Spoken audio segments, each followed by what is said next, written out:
पर पहुंचती है तो संगम का मतलब ये कि हम कहाँ, कहते कि जब तक हमारी भक्ति नहीं होगी तब तक हमारी शक्ति नहीं होगी, और जब तक हमारा समय नहीं होगा तब तक हमारा सदुपयोग नहीं होगा। और समय हमें कैसे मिलता है, कब मिलता है समय, ये घड़ी वाला नहीं, हमारी किस्मत का दरवाजा कब खुलता है ये कुछ पता नहीं पड़ता है।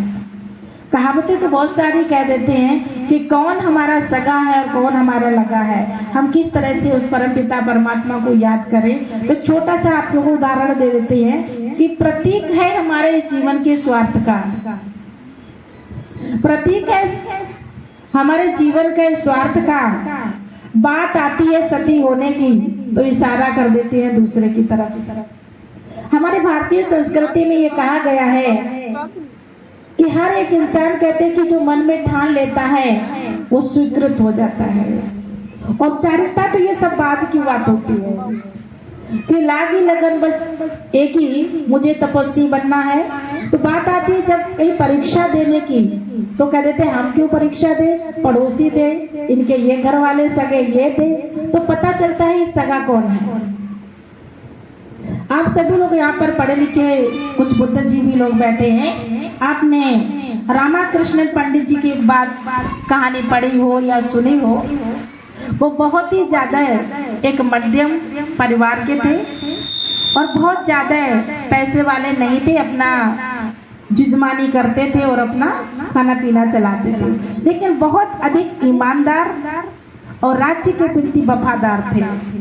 उनके जीवन में भी बहुत सारे ऐसे ही, कहते चाटुकारिताओं की परीक्षाएं आई जो उस राज्य के राजगुरु पंडित गुरु जो थे उनको राजगुरु की उपाधि दी गई थी। और वो वहां पर बैठे हुए थे तो कहते राज्यसभा में जाने पर उन सबसे क्या परीक्षाएं पूछी जाती थी। अब आप बताइए कि ऐसी कोई अनहोनी बात है जो हवा को कोई केंद्रित कर सकता है, हवा को कोई कैद कर सकता है। तो ना बनने वाले लोग जो सभा में बैठे हुए होते हैं, जिनको कहते हैं कुक्कड़ ज्ञानी, कि ना ज्ञान सुनने देते हैं, ना समझने देते हैं, ना उनको परखने देते हैं, वो ऐसे बीच में प्रश्न कर देते हैं कि ये बहुत बड़े इनको ज्ञानी हैं और ये विजयनगर की कभी हार नहीं होने देते हैं। तो ये प्रश्न और ये पहली का तो हल कौन ढूंढेगा? पंडित रामाकृष्णा यही ढूंढेंगे। अब ये बताइए कि इस हवा को कौन केंद्रित करेगा, कैसे केंद्रित करेंगे हवा को? हवा को बंद कर सकते हैं, कर सकते हैं, लेकिन विजयनगर की हार नहीं और हवा भी बंद हो गई। तो ये हमारी बुद्धि जो है ना, इसीलिए कहते हैं शिखा हमारी जरूर होनी चाहिए। शिखा है किसी के? शिखा है? सार्थक तुम्हारी शिखा कितनी बड़ी हो गई?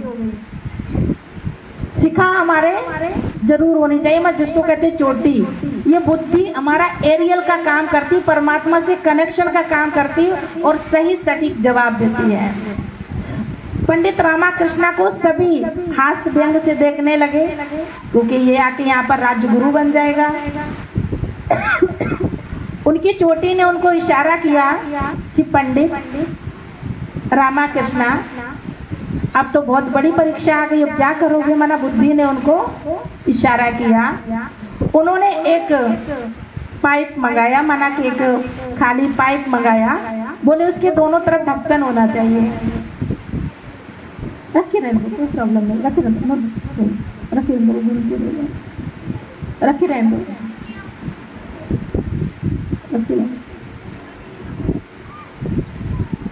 रखी रहने दो, रखी रहने दो, डिस्टर्ब नहीं करो, भूल जाती है। तो क्या सुना रहे थे हम? क्या सुना रहे थे? ढक्कन लगा दो। किसमें ढक्कन लगा दो? पाइप में दोनों तरफ उसके ढक्कन होना चाहिए। उन्होंने पाइप को मंगाया और ऐसे इशारा किया तो हवा उसके अंदर गई होगी ना, ऐसे उंगलियों से इशारा किया तो हवा गई, उन्होंने ढक्कन लगा दिया और कहा कि इसके अंदर वायु बंद हो गई है। लेकिन बड़े चतुर और विद्वान भी लोग बैठे थे, उन्होंने कहा उसमें दिख तो रही नहीं है, हवा तो दिखनी चाहिए।